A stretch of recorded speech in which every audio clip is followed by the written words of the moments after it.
Қазақтың мақалдарының көбінің іске татырлығы да бар. Іске татымақ түгілі не құдайшылыққа, не адамшылыққа жарамайтындығы да бар. Әуелі, жарлы болсаң, арлы болма дейді. Ардан кеткен соң тірі болып жүргенің құрсын. Егер онысы жалға жүргеніңді жаныңды қинап, еңбекпен малтап деген сөз болса, ол ар кетеді құныс емес. Тыныш жатып, көзін сатып, біреуден тіленбей, жанын қарманып, адал еңбекпен мал іздемек, ол арлы адамның ісі. Қалауын тапса қар жанат, сұрауын тапса адам баласының бермесі жоқ деген ең барып тұрған құдайдан сөз осы.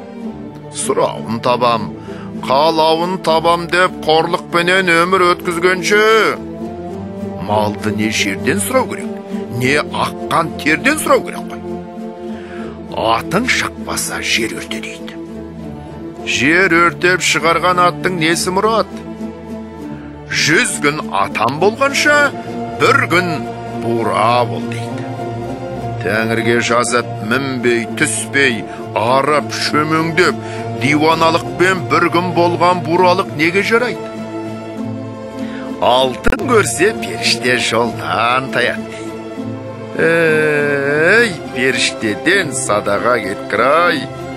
Періште алтыныңды не қылсын? Өзінің көрсе қызар сұмдығын қоста қалайтқаны. Атанада мал тәтті, алтын үйден жан тәтті дейді. Атанасынан малы тәтті көрінетұғын антырғанның тәтті дерлік не жаны бар? Атанасы малға сатпақ ең арсыздың қылық емес пе? Атана шамасы келсе, михнаттанып мал жейса да, дүниелік жейса да, артымда балаларыма, ұрпағыма қалсын дейді. Ол атанасын сатқан соң құдайға дұшпандық емес пе?